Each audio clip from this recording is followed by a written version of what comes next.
Hello, Jack Bosch here again, and welcome to another episode of the Forever Cash Real Estate Podcast, where we share with you our proven land strategies, but also creative ways to invest in real estate. And today we're going to talk about how to raise private money with the expert, one of the experts in raising private money, Mr. Jay Conner. But before we get started, as always, let's do our quick intro here. Welcome to the Forever Cash Life Real Estate Investing Podcast with your hosts, Jack and Michelle Bosch. Together, let's uncover the secrets to building true wealth through real estate and living a purpose-driven life. Okay, here we are. So Jack Bosch here, and I am super excited to have our guest today, Mr. Jay Conner. Jay, how are you doing today? I'm doing fantastic, Jack. How are you doing today? I am doing wonderful. I'm loving it. I'm loving the spring in Arizona. It's absolutely beautiful. And so I want to introduce you right now because we are both members of a high-level mastermind that meets 4 times a year. And in the last meeting, we were trying to get a hold of each other and trying to chat, and we just could not make it happen. So I basically said, let's do a podcast interview so that not just we get to chat, but we actually get the world to listen in to our chat. And I'm super excited we could schedule that. That's great. Now, here's a few words for those who've never heard about Jay Conner before. Jay Conner is the preeminent authority in raising private money, right? So basically, he knows where you get the money now from, right?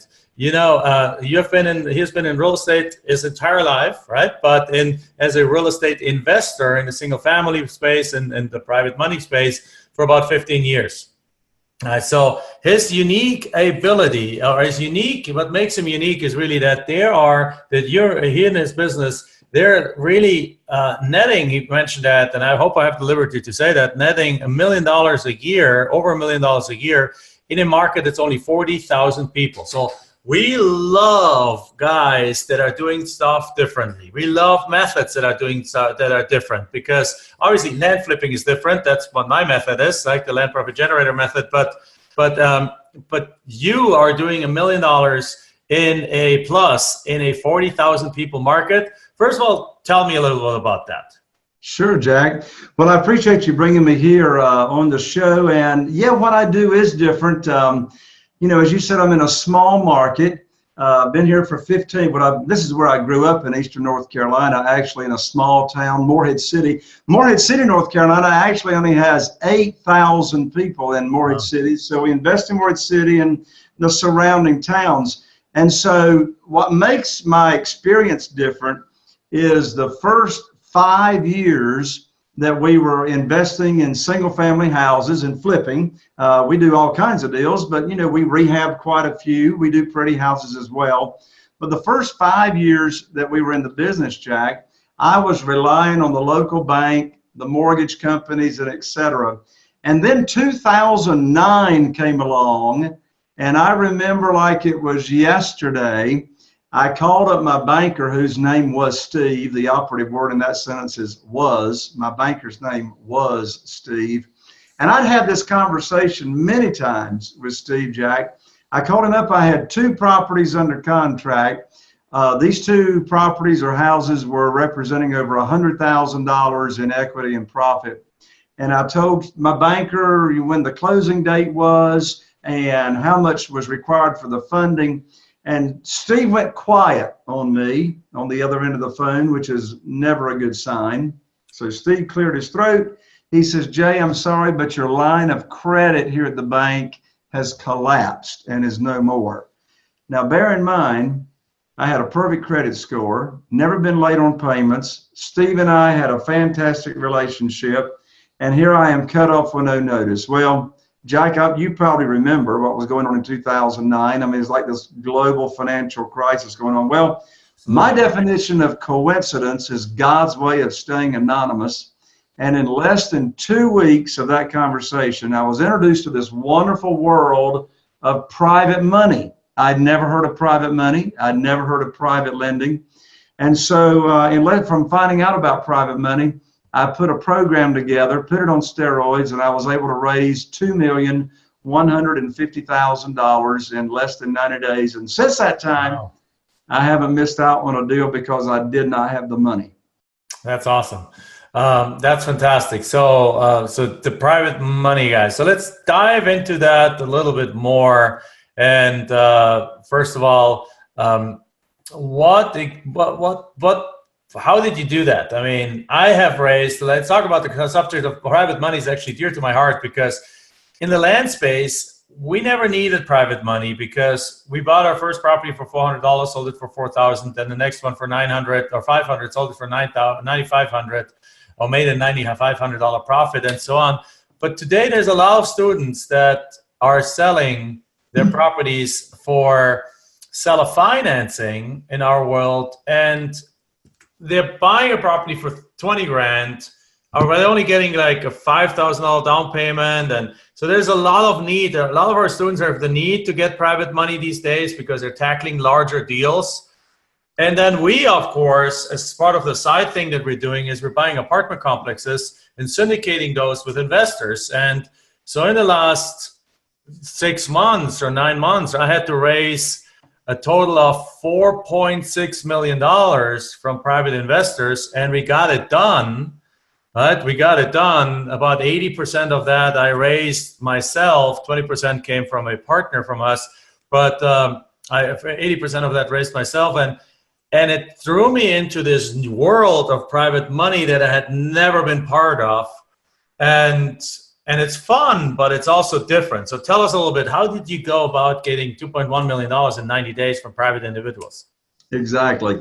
So, first of all, before I give that, what I did and what I do now is I want to make sure your audience, Jack, knows exactly what we're talking about when we say private money and private lending. So probably a good part of your audience has heard of hard money. Yeah. So if I could take just go right ahead. Go right ahead.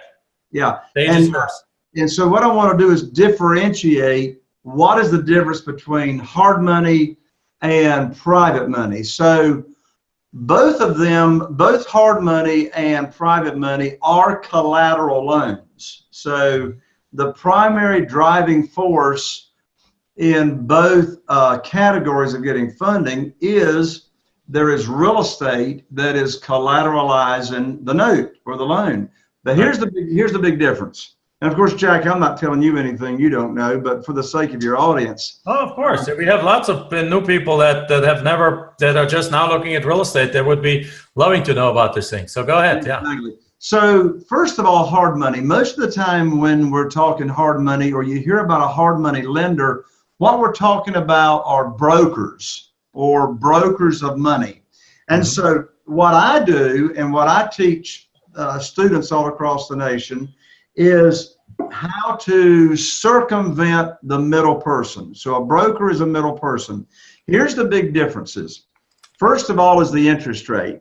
So the average, and they're all across the board from 12% to 25%, but the average hard money broker right now is going to be charging around that 14% rate across the nation, 14% or so. Yep. Right. Private money. Now, private money is when we're doing business with individuals, just like you, Jack, just like me. You know, we call them mom and pops. So just, in fact, Jack, I've got private lenders that are minors, that are not even 18 years old, that have inherited money from, grandparents passing away. But anyway, putting that aside, we're talking about doing business with individuals. Now, a big part of this private money strategy is like right now, Carol Joy, my wife, and I, we have 48 private lenders, 48 individuals, and some of those are couples, all right, husbands and wives. We have 48 people or couples that are funding our deals right now or loaning us money.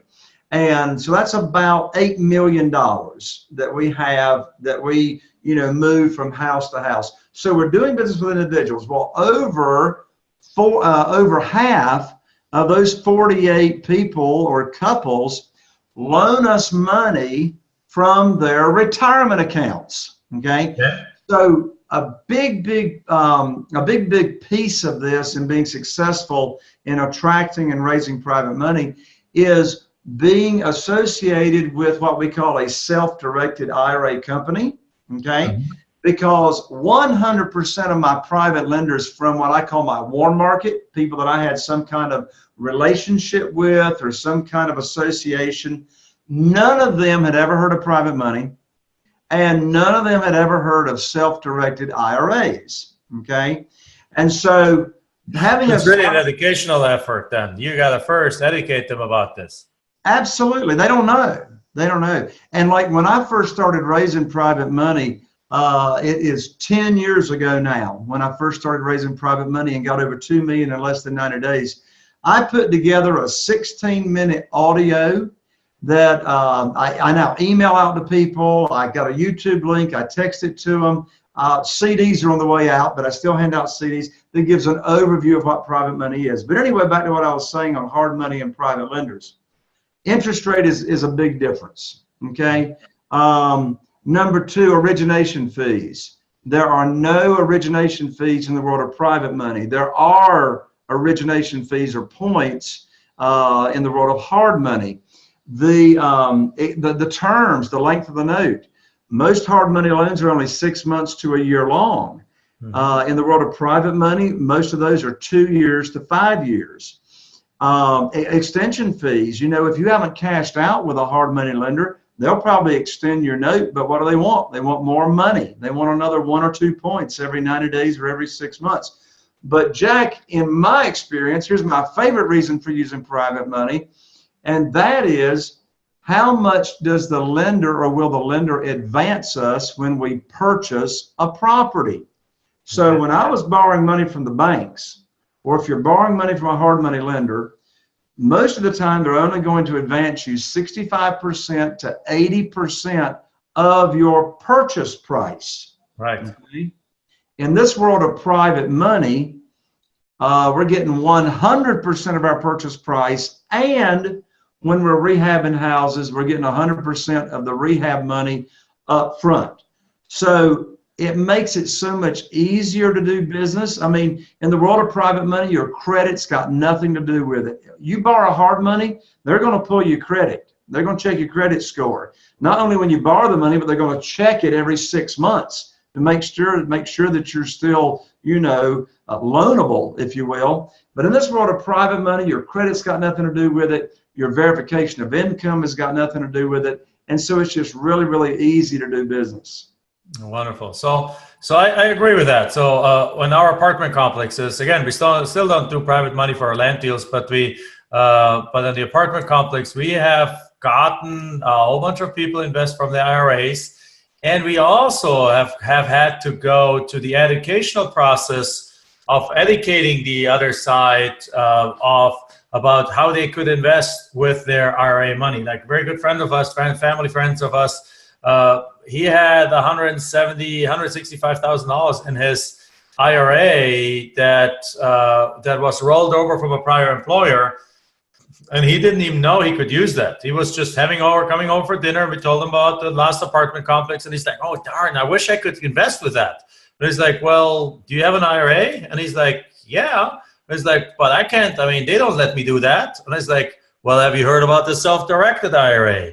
And they're like, "Well, no." So I explained it to them. I gave them 3 different companies that we refer people to so they can choose themselves. They got some educational pamphlets, and his eyes were like this big. And then sure enough, he invested 100 in one deal, 65 in another deal, and he would want to invest much more but now he's tapped out on that end. He can't invest anymore because he's just, he can't, unless he quits his job or retires. So. Yeah, well, you know, I mean, I got a similar example of that, Jack. Carol Joy and I were out to dinner with some good friends night before last, and they had invited us to this really, really nice fundraiser for our local community college, the culinary program. And so the students are putting on this really, really nice dinner. So we're sitting next to our host, and there's a table of 10 there. And so we start talking along, and so it's hard for, when I'm having a conversation, for real estate investing and self-directed IRAs not to come up in conversation. That was just part of what I talk about.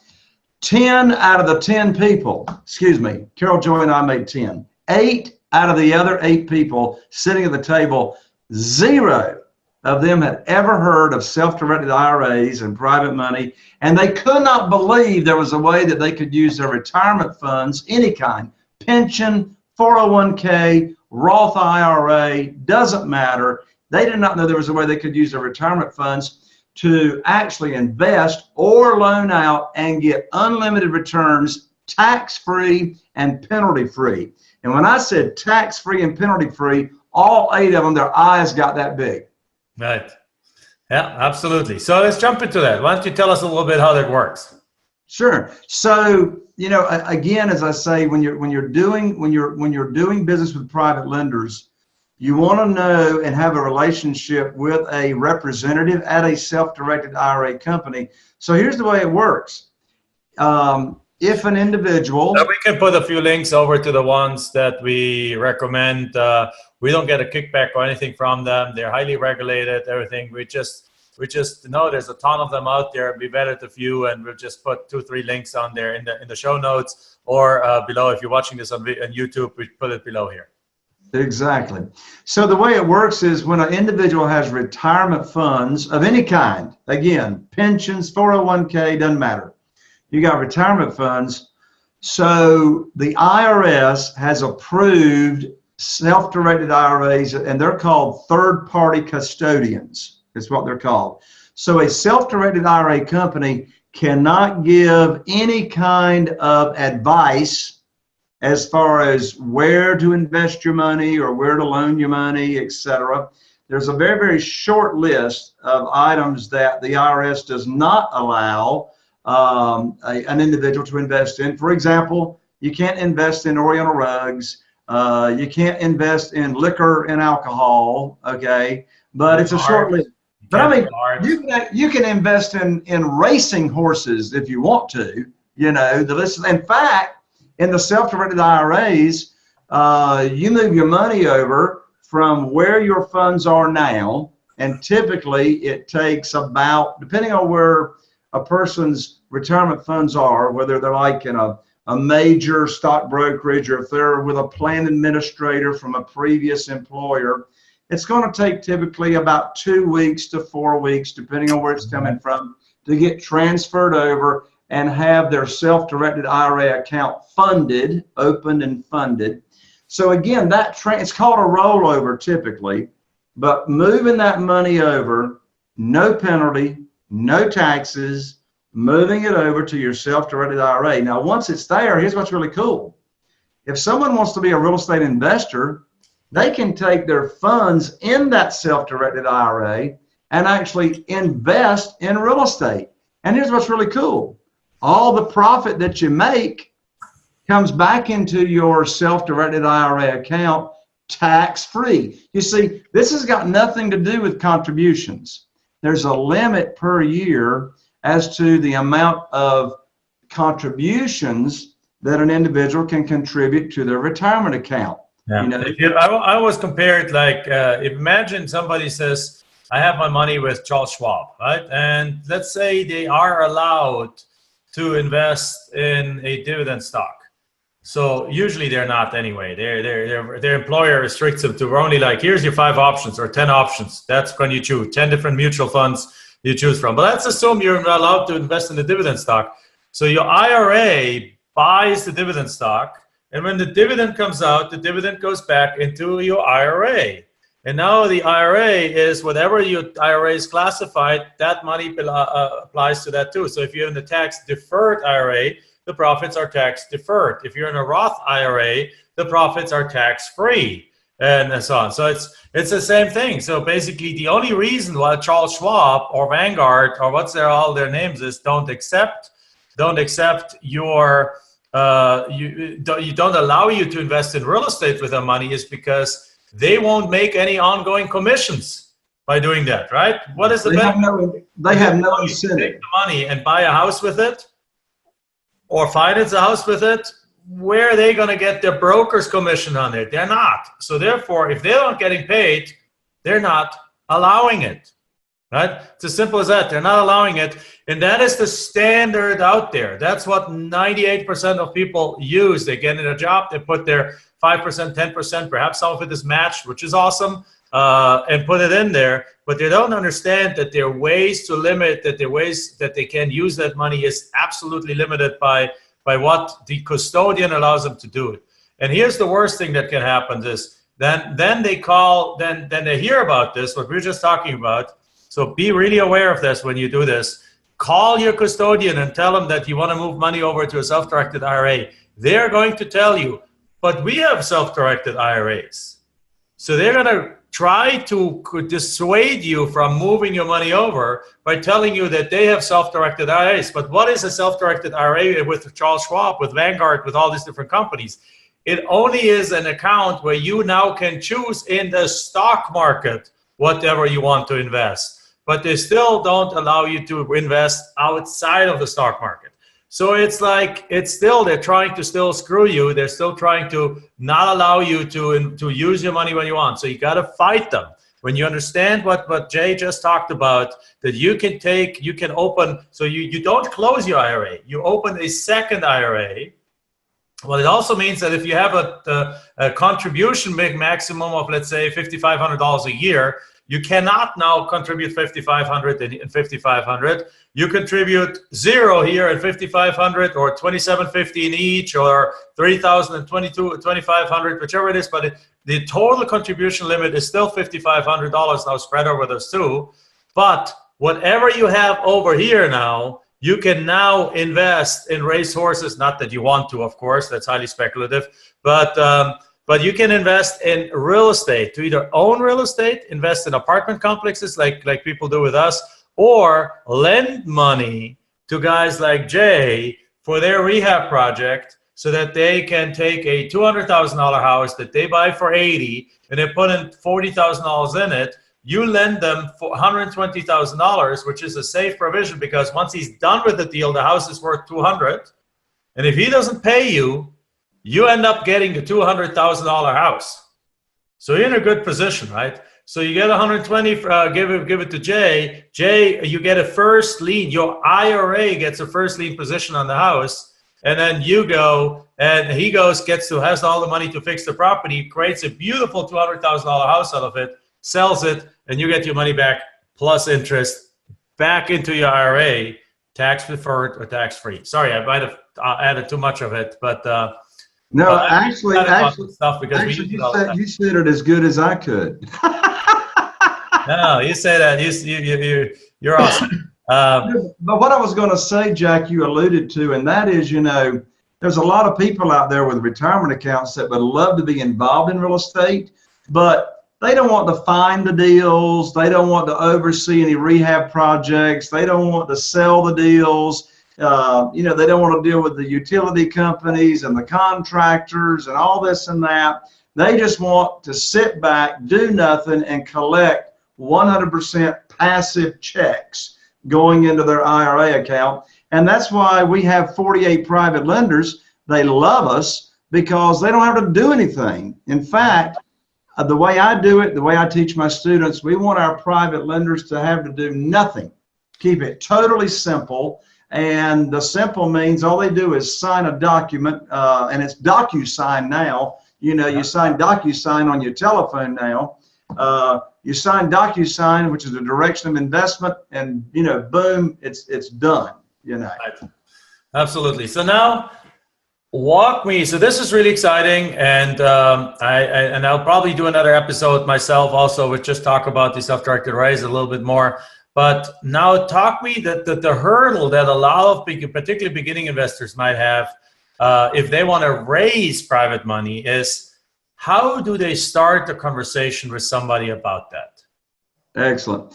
So there's three primary markets or categories of where to find private money or potential private lenders. And here's the three categories. First of all is people that you have some kind of relationship with. If they're in your cell phone, you probably got some kind of relationship with them. Your email list, your Facebook friends, and I don't mean your fake Facebook friends, I mean your real Facebook friends. You mean not my 4,995 best friends? Exactly, not those. So, if you're over 50 years old and you were born in America, you probably still got a Christmas card list that you mail Christmas cards to, right? So anyway, and your social network, do you go to church? Do you go to the races? Do you play cards? I mean, do you play golf? I mean, what is so that's one category, who you got association with. The second category are what I call your new warm markets, people that you will have an association with that you don't know yet. So I teach my students how, some of my students, Jack, will tell me, Jay, my warm market is broke. I don't know anybody with money. Well, first of all, I don't believe that. But secondly, some people say, I don't want to do business with people I got some kind of association with. Well, that's your choice. But I will tell you, my private lenders, the only complaint I've ever received is, Jay, why didn't you tell me about this earlier? They think about what they missed out on. So you got your current warm market, your new warm market. Well, what would that be? Well, I teach my students to get involved in the local Rotary Club, get involved in the local chamber, any of these types of networks. The third category of private lenders are what I call existing private lenders. So those are individuals that are already loaning out money to real estate investors. And for the sake of this show, Jack, we don't have time to get into how do you locate those very, very easily and quickly. In fact, if you let me, I'll give out, you can put in your show notes a free online class I've got that will go into. Absolutely. We'll put that in the show note. There's I think you talked about it earlier that you told me about that. It's a video on where the money's now, right? How to get the money. Yeah, where to get the money now. So in the show notes, people can learn about, yeah, they can learn about, where to find existing private lenders. So let's come back over to your question. Your question was, well, Jay, how do you start this conversation? Well, I tell you what, I'm going to tell you something, Jack, and I think you're going to get excited about it. I know your audience will. So I'm gonna share right now with you, Jack, and your audience, how I introduce myself to someone that I've never met before. Okay. That would be awesome. Because a lot of people, that's the thing, they're like getting paralyzed in that moment. They don't know what to say. Yeah. So this is going to be fun. So anybody, for the people in your audience that want to raise and attract a lot of funding for their deals, here it is. So, Jack, let's say you and I have met for the first time, right? And we're in some kind of social setting. So, you introduce yourself, you say, hey, Jack, you say, hey, Jay, I'm Jack Bosch, et cetera, and I'll introduce myself. Well, because people really don't know what to say, most people, and, what's one of the first questions people ask you besides, well, are you from here or where do you live? So it's your name, where do you live, and what's the natural third question? Yeah, what do you do? What do you do? Everybody says, what do you do? So when somebody now for the past 10 years looks at me and says, well, Jay, what do you do? Here's the answer to the question. Wouldn't it be cool to answer the question, what do you do, with an answer that first of all would pique curiosity, number two, naturally engage conversation, and number three, possibly lead to being a benefit to the person that you're answering the question for, and fourthly, lead to possibly getting a bunch of funding for your deals. Here's the answer. So Jack says to me, well, Jay, what do you do? What do you do? Here's my answer.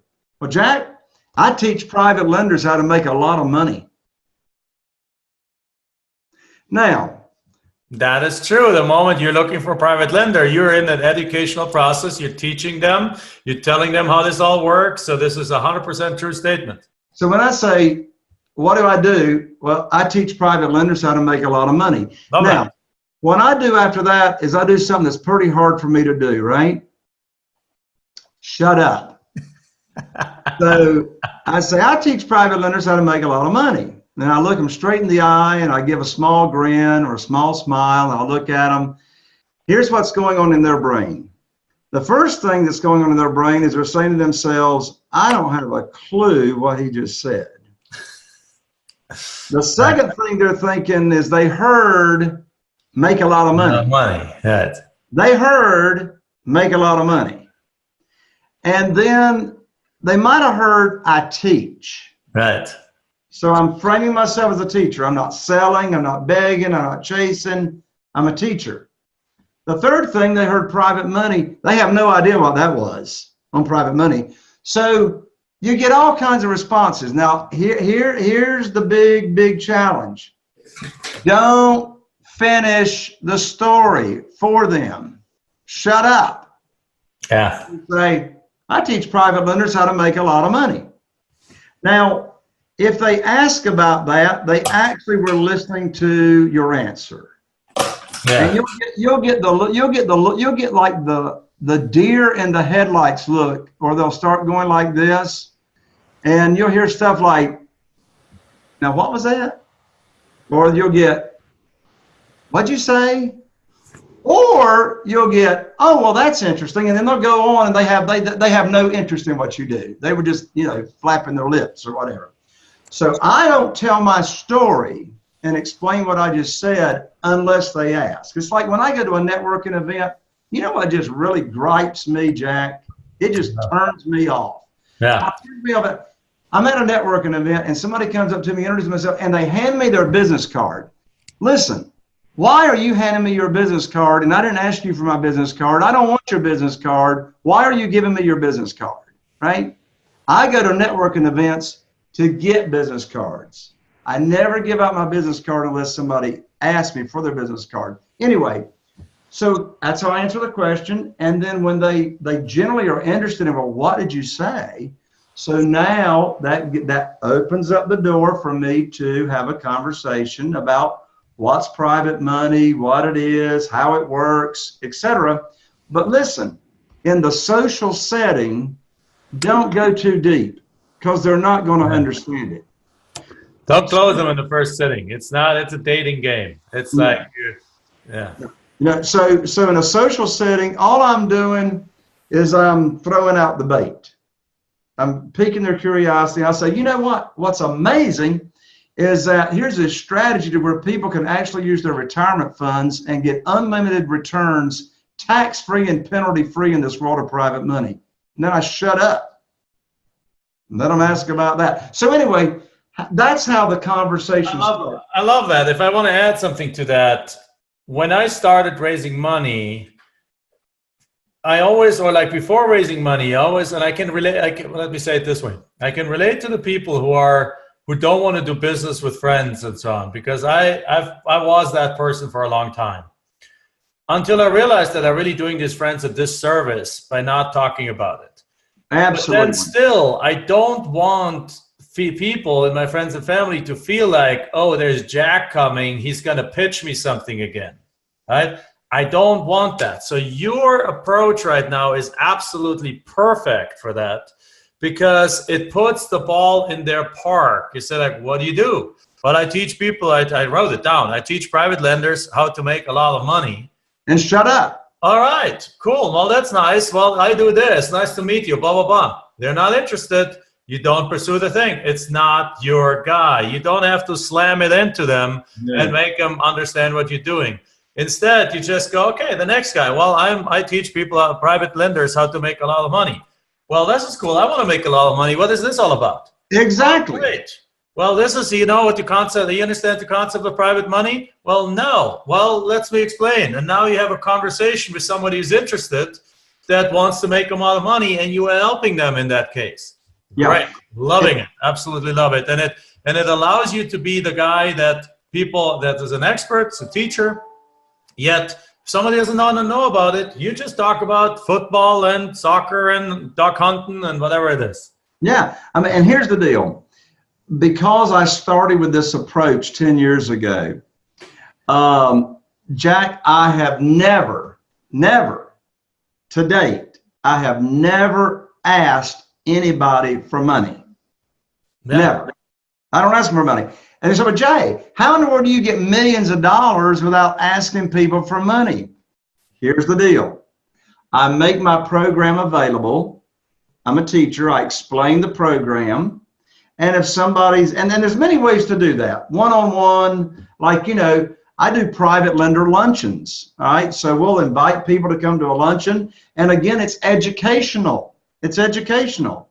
I give the presentation. It takes about 20 minutes, and I go over what my private lending program is, how much interest I pay, where I invest, how they can get their money back in 90 days or less. I give the information. And if they're interested, they're interested. If they're not interested, they're not interested. So it's like, put the information out there, and you know, and those that are interested are going to raise their hand. And here's the deal. I can only think of one couple that I have explained my program to, and that's an important part of this private money game. You got to have your program down. How much interest? See, here's the deal. When I was borrowing money from banks, Jack, the banks made the rules. Okay? In this game, the private lenders don't make the rules. I make the rules.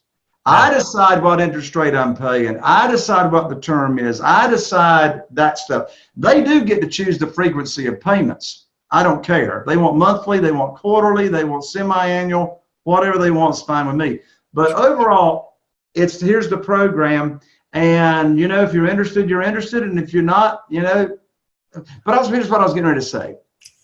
In 10 years of visiting with people that say, hey, they're interested in the program, I can only think of one couple that did not move forward on doing business with me once I shared my program, you know, with them. And it was because it was back when the stock market, right after 2009, their stocks had not recovered. They had lost 50% value in their stocks. And they were looking for another way. But the only way they could do it is they didn't want to sell their stocks at the time.